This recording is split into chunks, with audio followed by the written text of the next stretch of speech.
escaped. We have made it through 90 minutes of travel that included... Yeah, there was that. Let's see. It was locusts, swarms, hail. There were things flying pestilence. off of bridges that we had to dodge. Yes. That happened. All of this.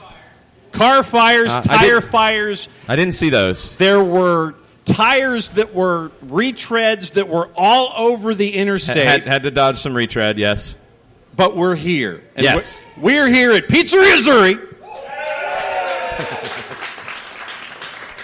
And we've made it just so we can talk to everybody leading up to a friendly tonight for the men's national team. You were sporting your kit of what year, sir? This is the 2010 World Cup vintage, the sash, which was my favorite U.S. men's national team kit. Outside of maybe the wavy red stripes Adidas from '94. What about the denim?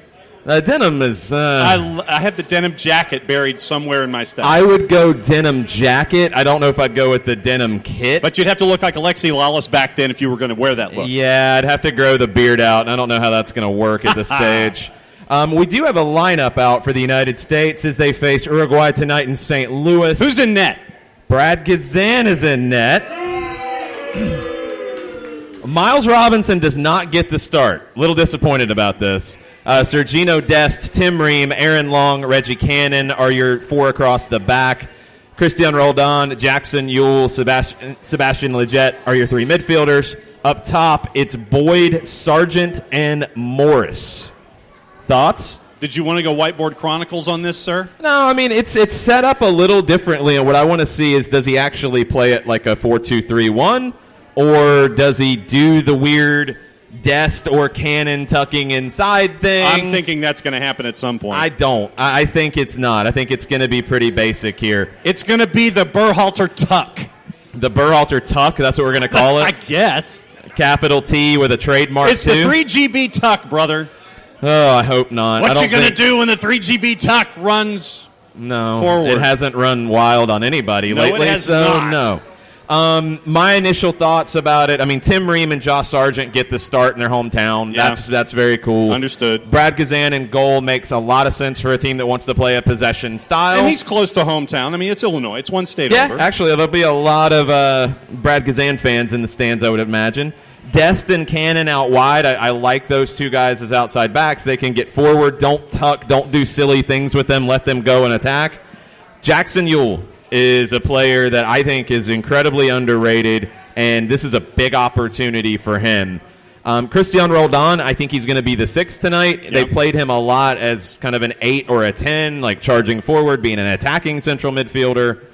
That's not his game. I think his best season as a pro was when he was the running buddy for Osvaldo Alonso in Seattle, where he did all of the dirty work. He did all of the running. Ozzy sat in front of that back four, and Seattle was at their best. I want to see the front line. Boyd had a poor performance against Mexico. I thought Boyd was probably his worst game in a U.S. shirt.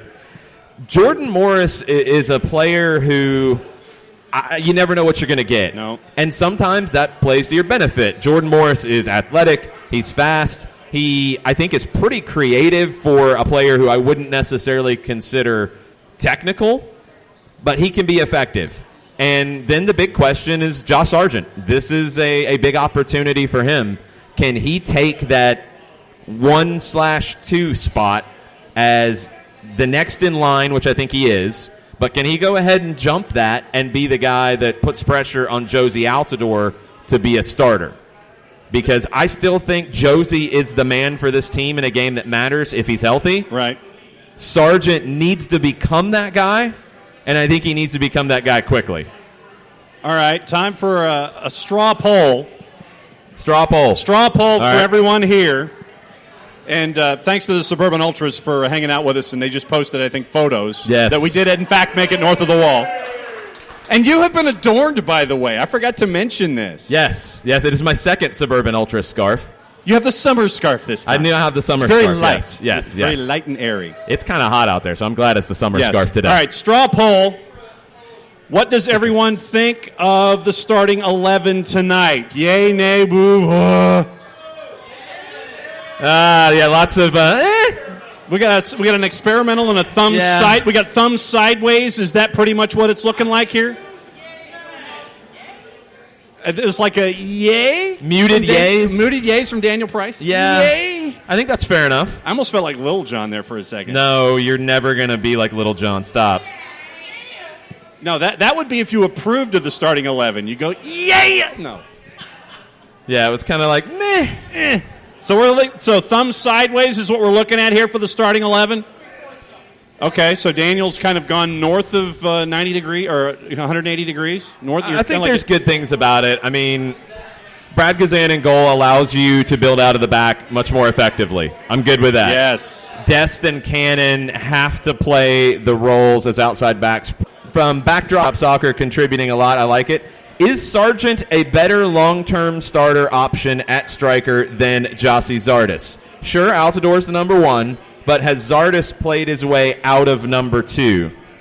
I think he's really close to playing his way out of number two, but Sargent has to play his way into number two. Right. That's where I'm at, because I've always been the one. There were a lot of things last year talked about, like give Andrew Carlton a start with the national team, give Josh Sargent starts with the national team. That was said in 2018. People were tweeting that out there and standing on a very small hill trying to defend it.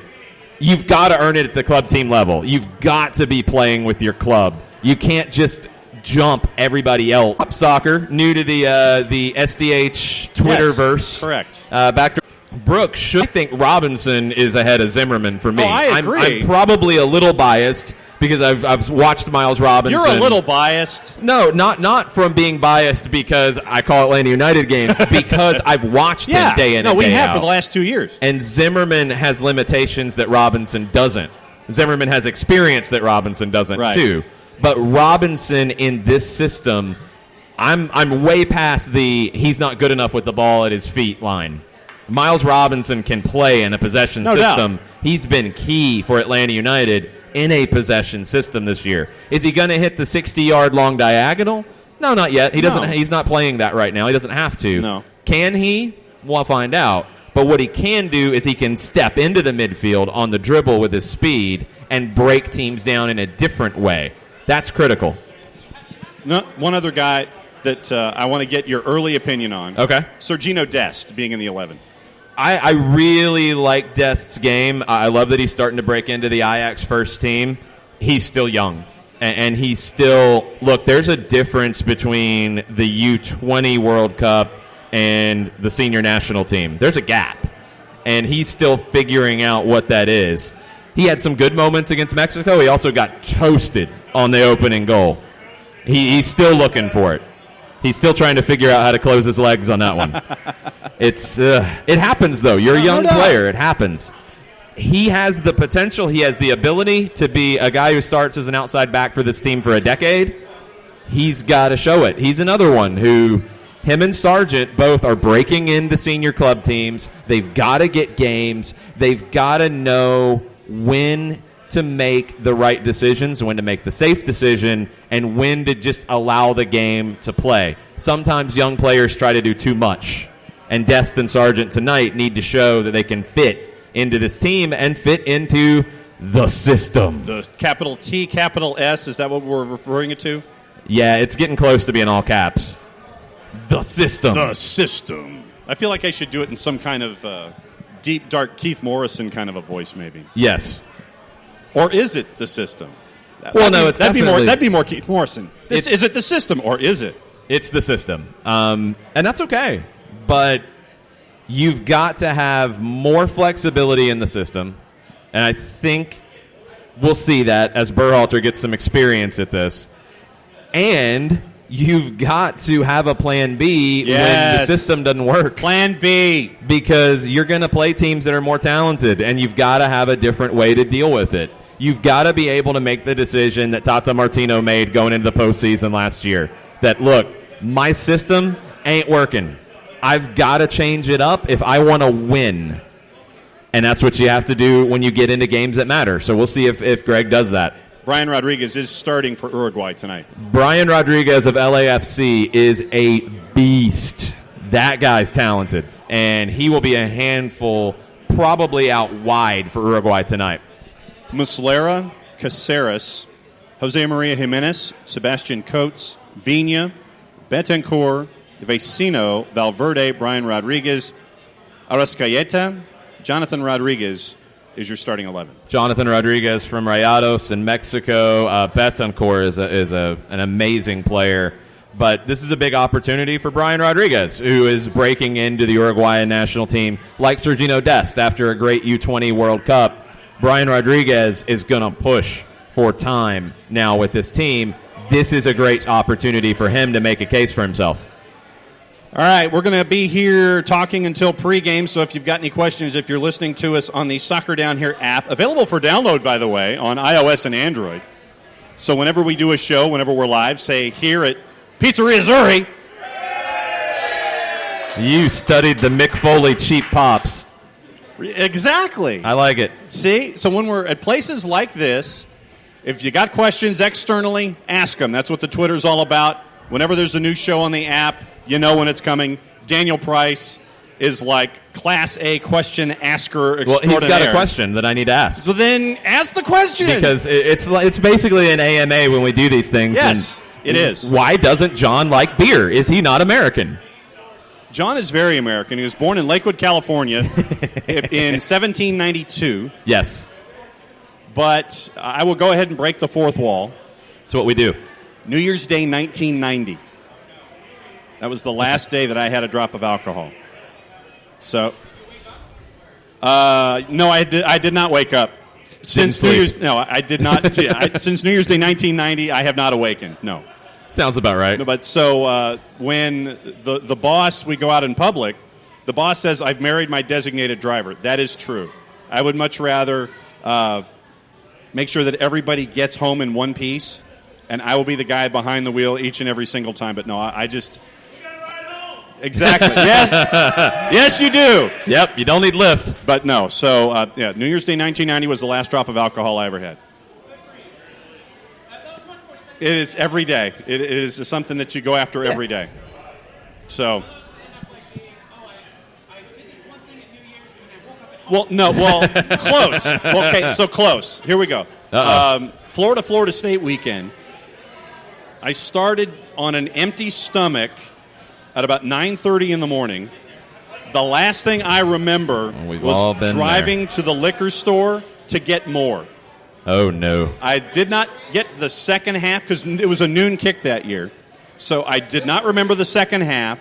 I slept through Nebraska, Oklahoma, and woke up at halftime of Georgia and Georgia Tech. Ooh. And I woke up in a place in the house that, A, I didn't know how I got there, and B, I didn't know how I got there, and I don't know how the bruise on my forearm got where it was either. Yeah, that'll do it. So that was one, and then New Year's, you sleep all the way through until the Fiesta Bowl. You wake up and you're like, yeah, this is a bad idea. Yeah. So, New Year's Day 1990.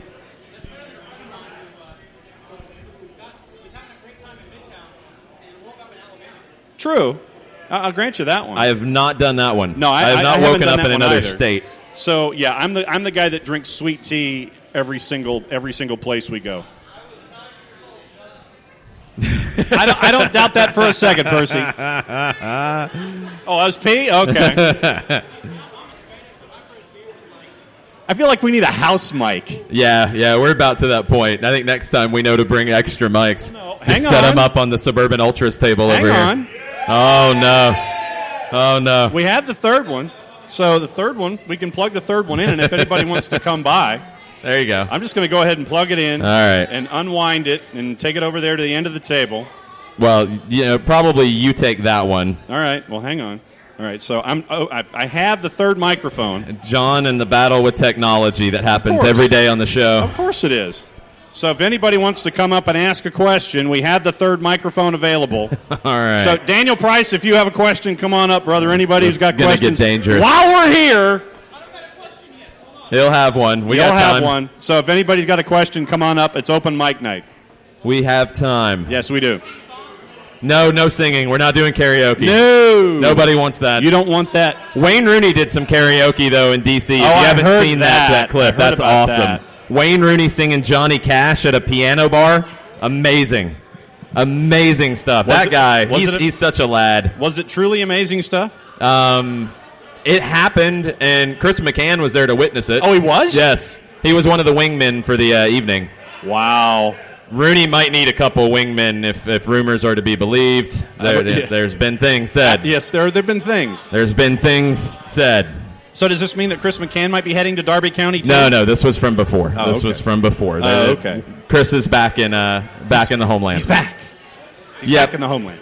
All right, so a couple things. We'll get to it one second, Daniel. The couple things tonight. It's not a typical match where you only get 3 subs. You get 6. That's what both teams have agreed so upon. Fire Wagon changes are available tonight. Yeah, and we saw that on Friday, and it kind of killed the rhythm of it. Hopefully you use them, I think, in the right way to get a little bit of rhythm. Like, use some at halftime. Yeah. I'd love to see Miles for 45 minutes, then maybe some at 60, and save one for an injury or something like that. Yeah. Let's see. Jesse Gonzalez and Paxton Pomacall not getting their start. They could make their U.S. debut tonight. Yep. I'd love to see Pomacall. Exactly. I was kind of hoping to see him from the start. Yeah. I think it's time for him to get that opportunity. Yeah, get the training wheels off, get him out there so we can see what he can do, because we've seen what he can do at U20 level. We've seen him on the international stage. Okay, so let's give him a cap and let him rock and roll. I'm a little afraid to go into the hashtag USMNT to get reactions here. We'll see if anybody is lighting things on fire yet. Give it time. Yeah, it'll happen. Let's talk a little bit while things are coming up about this U.S.-Uruguay game. Let's talk a little bit about Atlanta United coming up this weekend. Columbus Crew come into town. It's an interesting Eastern Conference race with Philadelphia, NYC, and Atlanta fighting it out for the top 3. I don't see anybody else coming into that fight. I think it's a 3-way race. I think the bottom half of the playoff picture will be nuts as well. The West is crazy. The West is completely nuts.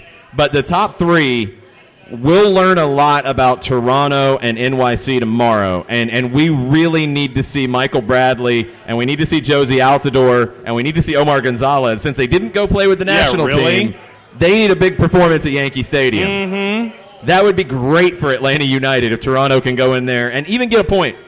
A point would be fine. Philadelphia and LAFC this weekend. That's an intriguing one. LAFC probably should have lost to Orlando City. Really? But they found a way to rescue it. Do they go to Philly and get 3 points? Well, I also want to know what the hell the Carlos Vela is. Yeah, Bob Bradley's not talking. I'm shocked. There are no. Bob Bradley will talk. Bob Bradley has a lot to say when he wants to. Yeah. Not when Carlos Vela's injured and he doesn't want to give up anything. I'm worried about how long this hamstring is going to keep him out.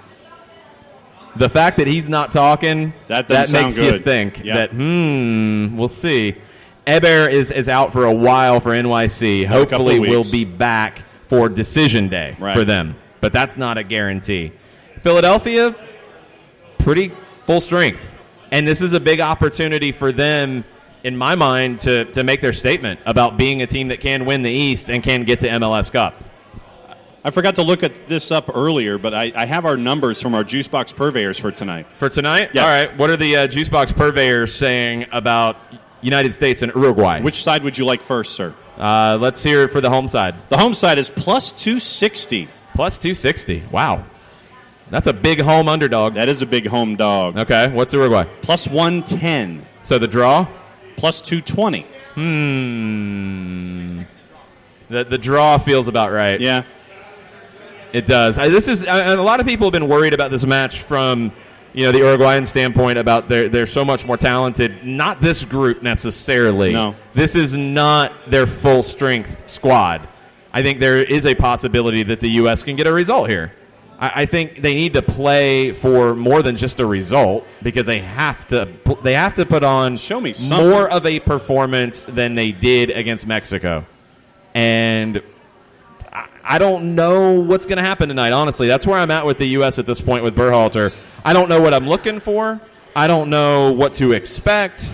I don't know if they're going to show more than just we're going to build out of the back and that's what we're focusing on. Because that feels like a team in preseason that is trying to establish a philosophy as opposed to win games. And I think when you're charging the ticket prices, when you're doing the things that the U.S. does and the Federation does, you've got to show that this team's there to win. I don't know if that's what the focus is right now. It's really weird and complicated for the U.S. No doubt. And you know what? It actually makes sense that they're in Missouri because show me.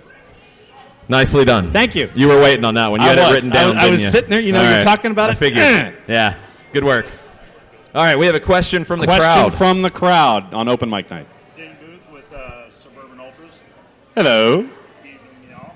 And one of the questions I have is, how much leeway are they going to give Bernhal? There we go. There we go. How long until a decision is made where we're back to playing the roulette manager for U.S. men's national team? Say it one more time. One more time. How much room are they going to give Bernhal for results? They're going to expect a lot. Results. Yeah, a lot, granted, but is this at what point during the qualifiers, or is it after the qualifiers? That's a good question, because I think a lot of people thought when Greg Berhalter was hired that he was there through 26. That's kind of the way it was somewhat said, but not necessarily expressly stated, that he would be there through 26. I think there's always for anybody a point where it falls apart. Like the man who had his scarf. Yeah, because I'm trying to fix things over here. I think there's always a point where you can only do so much. And Klinsmann found it, and he was shown the door, and that was unexpected coming into that qualifying campaign. I think for Berhalter, the next thing up is CONCACAF Nations League. He has to win the group. He has to win the group with Canada and Cuba. If he doesn't, is that enough to make a change? I don't know. I would feel like it is, because I feel like that's a given that you should win that. And if that's the case, who then? Tab? Tab should be in the mix. That's the best question right now is who would be next in line? Because when you go back to the Bradley-Klinsmann transition, Klinsmann kind of came out of nowhere. Dominic Kinnear was a guy who was in line at that point. His time has passed. Jason Kreis was a manager who was in line at one point. His time is gone for now. He's got to rebuild. Mike Petke would have been somebody who could have been in line. Now he's got stuff that he's got to do in his career to get back in line. I don't know if there is an idea of who would definitely be next. Maybe Jesse Marsh, if you can pry him away. I don't know. It's going to have to be somebody that's worked with the youth up to this point, because that's where we're headed. I agree.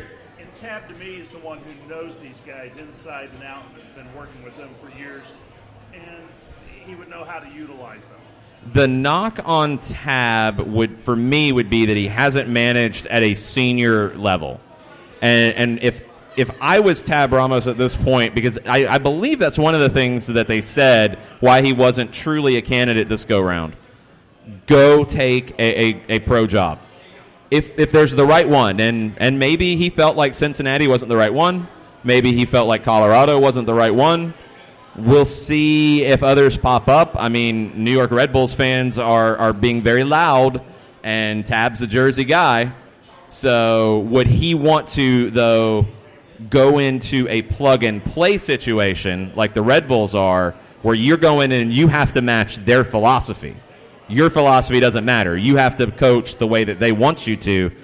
I think he'd love that job, but not under those terms. Then we have some expansion teams coming up. Yep, and that's if I'm Tab, that's what I'm looking at. I mean, Miami I wouldn't take, because I think they're going to have to go big, and there's going to be so much pressure. If you know, St. Louis would be a possibility, Sacramento would be a possibility. If Charlotte comes together, that's where I think somebody like Josh Wolf taking the Austin job is a smart move, because it's tough to come in your first managerial job as the guy, not the second guy, the guy, and take an expansion team. But Austin doesn't have the expectations that others do.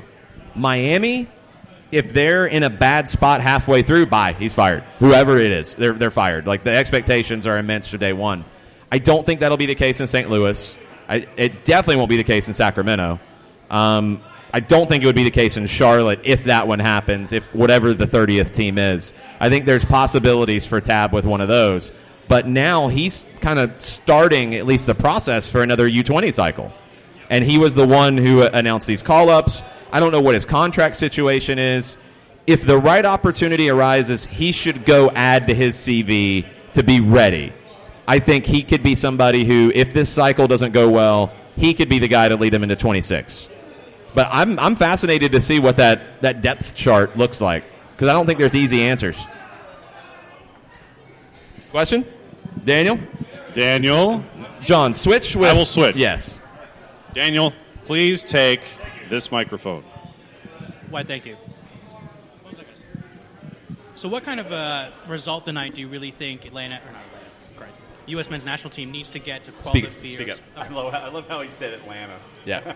Yeah, I do it too. It's all good. What kind of result does the U.S. men's national team need to get here to really sort of solidify or at least quell the fears of a lot of U.S. men's national team supporters?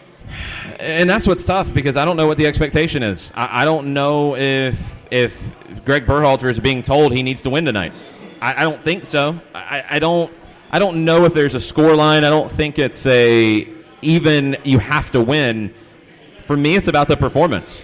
And that was my issue with the comments that Berhalter made right after the game against Mexico. Don't sell me on a 3-0 loss. You can't. You can't.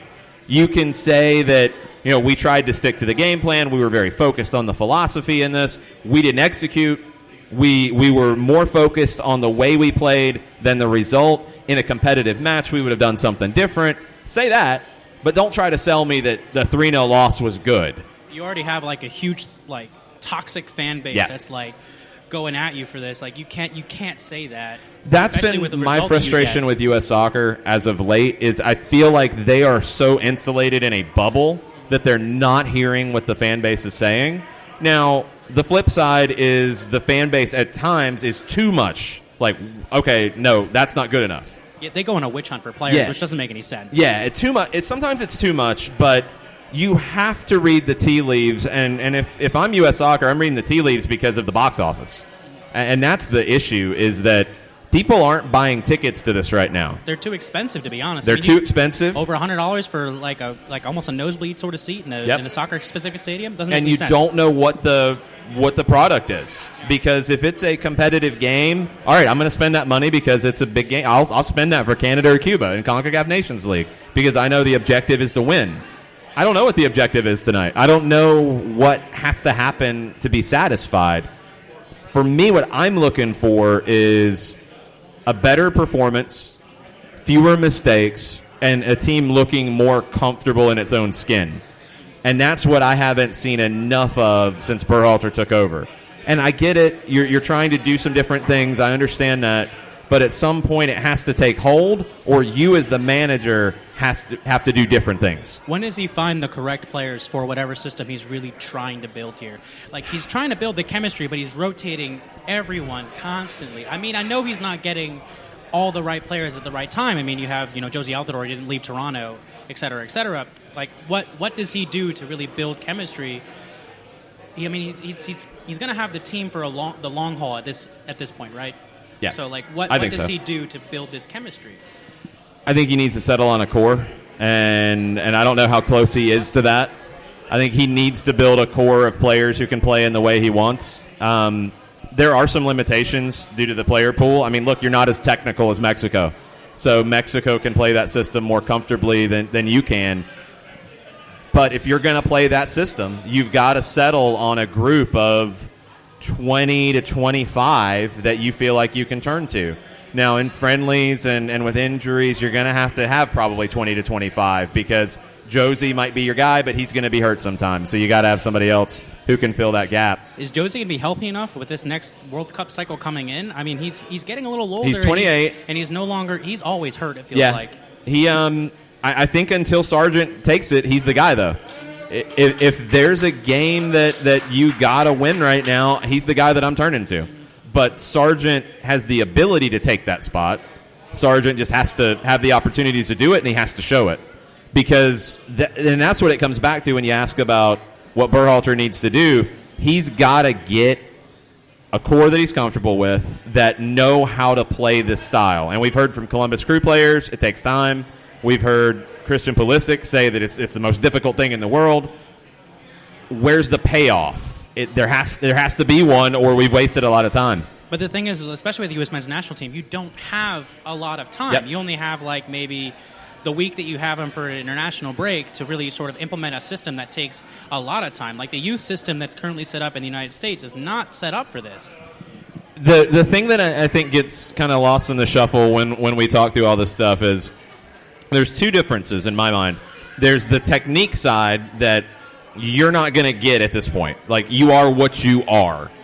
There's the adapting to different styles part of it. And this is where you hope that the way the game is being taught, that teams are not playing a rigid system at the club level, at the youth level, because they're doing their players a disservice. When you move up to another team, you go to college, you go pro, you move club to club, managers are going to ask you to do different things.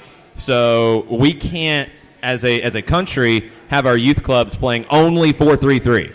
If they only play 4-3-3, if you come to Atlanta United, you're going to be lost for a while because they play 3-5-2, they play 3-4-3, they will go to 4-4-2, they'll mix it around. You've got to be adaptable.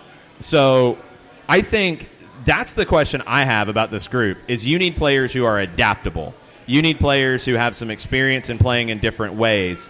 The idea about playing a possession style, you can do that, and you can do that in a national team format. Teams have done it, but it has to be a little simplified. It can't be, and this is what frustrated me when he did it. When Berhalter had Columbus Crew, you didn't see the outside back tucking inside thing because that's really difficult to do. That takes a lot of repetition. You didn't see that with the Crew. Why did he bring that to the table here where he's going to have less time? Simplify it. Say we're going to build out of the back. Say we want to control possession. All that's good. You can do that, but you've got to find the level of effectiveness for it. You've got to find, all right, we're going to build out of the back until X, until we get pressed, until we have turnovers, until we don't have the ball, whatever it is. So the question is, he just came over to me, whispered here, like, is Berhalter adaptable then? Like, going and, like, understanding that, is he going to be able to adapt to this, that what he needs to do? Because Frank was. Yeah, that's the question. Is Berhalter a guy who is going to be so focused on his way, or is he going to adapt? He's a fairly young manager, honestly. I mean, he had the year in Sweden, and he had his time in Columbus. That's it. I hope that he's going to be a manager who can adapt, because I think he's going to have to. I think that's what the national team job is. The national team job is not the place to be strict to an ideology. I think the national team job is, I don't have my usual two forwards because they got hurt on club duty. What do I do? And I put something together. With that mindset, it really kind of baffles me that U.S. soccer as a whole isn't adaptable. Like, they could have brought in, or at least talked to Tata. I mean, you talked about this earlier. Mm-hmm. Like, you'd think that they would at least talk to him and try and bring him in to sort of change the mindset of what we're doing now. It might, help push us forward. Yeah, my thing about this hire is this feels like a hire to do more than just be the manager. It feels like a technical director type of thing. It feels like somebody who is trying to change the conversation about the game as much as win games. And that's a really hard dual job. And I'd rather see U.S. Soccer just make it simple for Berhalter. I'd rather see Berhalter make it simple for himself. Like, in the Mexico game, next time, because now you've got the Gold Cup game where he felt like they were too direct at times. You've got this game where he felt like they weren't direct enough. Now, don't go in and try to dominate possession against Mexico, because you can't. It's not going to lead to anything. They're going to be able to hurt you. You have to show something different against Mexico. If he doesn't, that's where I get concerned. En español? All right, I think we've got another question. Hey, guys. Good afternoon. Hey. Good evening.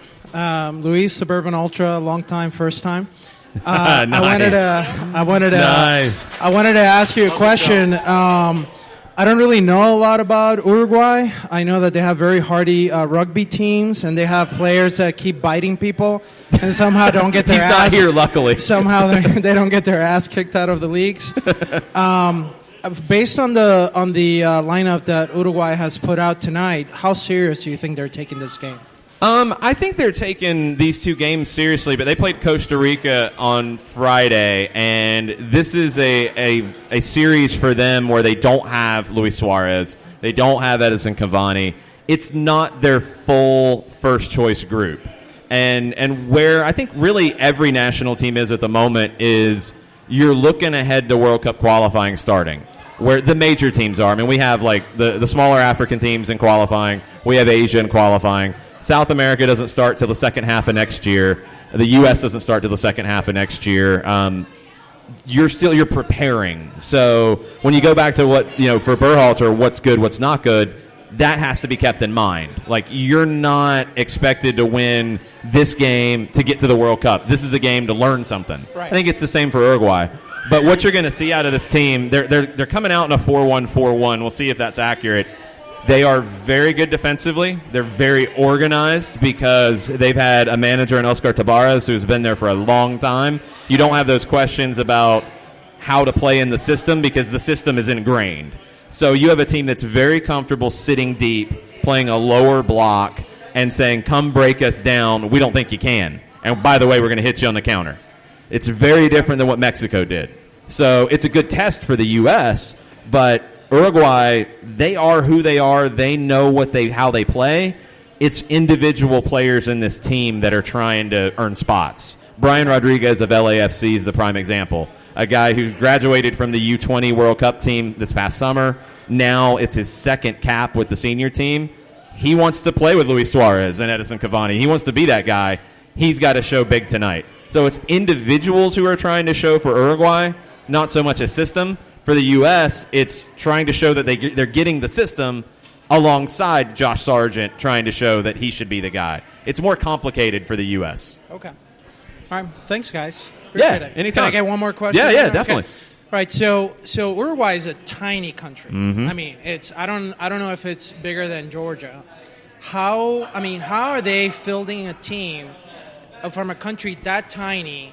And our country as big as it is, how can we not be competitive? Are you saying they just have the history and the system ingrained in them? Or some of it's culture. Yeah. I mean, you have to think about like an Uruguayan boy. One, they're going to hear from their grandparents, their great-grandparents, their great-uncles about 1950. They're going to hear about 1930, and those are celebrated. Even the Olympic wins before that. Wasn't the U.S. there in the 30s? I think the we U.S. we were there in 1930. Yeah. And never built from it. That was the thing. Like that, the league fell apart right after it. Great Depression. Everything is just a complete mess for U.S. soccer. Where for Uruguay, it just continues to grow. Okay. They're not what they used to be. They're not Argentina anymore. They're not Brazil anymore. But they're a country that lives and breathes it, and they have that culture. You don't have kids who grow up, not many anyway, who decide to play basketball, for example, although basketball is becoming a little bit of a thing. Rugby's a thing, but it's not that big. You live, breathe, sleep soccer. When you're, whatever the equivalent of ESPN is in Uruguay, it's all soccer. Everything, every discussion point, every talk show. Take, Around the Horn, First Take, all of those, and make them all about Major League Soccer, all about the players who are playing overseas, all about the national team. That's the system that these kids grow up in. Right. So it's everything to get to this point, and then it's everything to stay at this point, to stay in this team. It's just a different culture. I think we can get there because of the size, I think the MLS, and I think the MLS is taking us there. It is. It's a gradual thing. Right? You look at DC, for example, who's had a team since '96. When they're signing players in their team, Bill Hamid's one who grew up going to games. Bill Hamid was a kid in the stands at RFK. He plays for the team. That was my very first MLS game, '99, Echeverry against the New York Metro Stars. There you go. With Lothar Matthäus. Yep. You have teams that have history, but then you have a situation here where we have very little history. But look at the change in soccer from 2016 to now. I remember watching the World Cup in 1990 in my house in Puerto Rico. Yep. And nobody cared about it. I remember in 2002 trying to watch the World Cup and taping it and watching the Euros. My wife is from Switzerland. Yep. We couldn't watch the games. Yep. We had to go online and try to find them. And now it's a completely different world. Yeah. I mean, now if you're a kid, you've got the FIFA video game. You know who all the big players are. You can watch a game any time of day. And then you can go down to the stadium and watch it firsthand and feel it. I think we'll get there. Yeah, that's the difference is kids in Uruguay feel it because it's just in their blood. Here, not yet. It's happening slowly. In 10, 20 years, I think after this next World Cup, it's going to look dramatically different in the United States. Yeah. When you get to host a 2026 World Cup, and 94 had a big impact, it created MLS. Right. Now you're in a position to really grow from it. I think Major League Soccer and soccer in the United States is completely different after 2026. I'm hopeful. I agree with you. All right. Thanks, guys. Thanks for coming out. Thanks for coming out. Thanks to everybody for coming out here at Pizzeria Azzurri and coming tonight. Yes. SDH on the road. The first show. stop on the tour. Yes. So when we produce the musical tour shirt, this one will be right at the top. Yes. The tour T-shirt, Pizzeria Azzurri, is going to be right at the top. Yep. Okay. Yeah, no, it's happening. Yeah. All right. So we've got like 10 plus however many minutes the network is going to take before they do their kick that's left here in the show. So we're going to kind of hang out. We're going to partake in the menu at Pizzeria Azzurri, by the way. Yes. Looking forward to that. Now, I have a question. We have questions here on the floor. All right, what do we have on the Twitters? One of them is from a group that is known as the Suburban Ultras. Aha! And it goes along with a question that Shiva has as well. Basically, any news on Barco? If he can't go, do we see Emerson Hyndman in the lineup? And how healthy is Atlanta for Saturday? I think if Barco doesn't go, it's Hyndman. That's the obvious solution. And, man, Emerson Hyndman, that guy has been a great addition. Merrim has taken so much of the spotlight because you got him for just nothing. You actually spent more to get Emerson Hyndman than you did to get Justin Merrim. Yep. And I think both are steals. No doubt. I expect to see both here next year as well. I think Hyndman is a guy who's the perfect fit for the system. And what I love about what the front office has done and what Frank DeBoer's done over these last couple of months is you have competition at almost every spot on the field. You don't have anybody who can settle and sit back and coast. Hyndman is pushing for starts. Barco right now would be the guy. But that's what you want. That's how you get better, because anytime you win a championship, you have a natural letdown. Yep.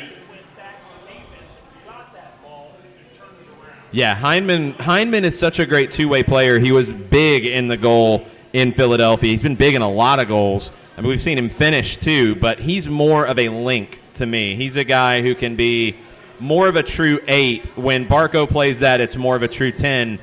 I like how this team has been pretty adaptable. Barco, we don't know. I've seen his Instagram videos. He looks healthy to me. I was going to say, how is he in his Instagram videos? He looks healthy. There you go. We'll find out this week as media is back out at training. Frank DeBoer will speak to the media on Thursday.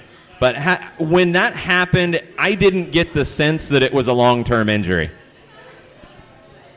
What else we got? We're caught up on the Twitters. Okay. So that was basically the question both Shiva and the Suburban Ultras had was about Barco and Hyndman and health. I'd love to see Barco, but you're at a point with so many games coming up, you don't have to rush it. And if Hyndman's there instead of Barco, I'm not concerned. I'm okay with that. I'm good. Columbus is a team that has been better, not what they used to be, and I think they're still kind of getting over the transition from the Greg Berhalter style to the Caleb Porter style. Also, Federico Higuain getting hurt. That affected them in a big way. I want to see how much Jossie Zardes and Will Trapp away on international duty. Now, neither one's in the starting lineup tonight. I kind of would have liked to have seen them start tonight because then that might have affected them on Saturday. Yes. But, we'll take it. Yes. I'd like to see them get some time in the second half, wear them down a little bit. How are they going to look? Pedro Santos is the danger man for Columbus, along with Harrison Offal. They're right back because he bombs forward. Very dangerous player in the final third. I was going to ask you, who worries you the most on that Columbus roster currently? Offal's the one who is the game changer for me. Santos has had the best year of his time in Columbus, and he's good, but I think you can deal with him. It's awful when he gets forward and creates overloads. And it's on that right side for the opposition, left side for Atlanta, where Justin Merrim's been able to deal with it defensively, but, man, that's a big ask to deal with Harrison Offal getting forward. We're having a procession, not here at Pizzeria Azzurri, but we're having one at Busch Stadium.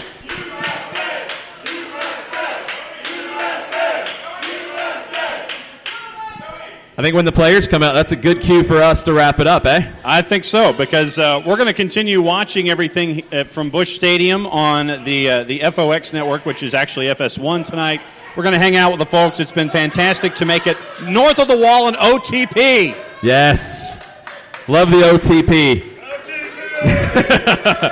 Thanks to everybody with the Suburban Ultras for having us. Thanks to everybody at Pizzeria Azzurri for having us. We're going to hang out and watch this, and we'll see how it goes. I don't know what to expect. Mucha pizzeria, y'all. Mucha plata, y'all.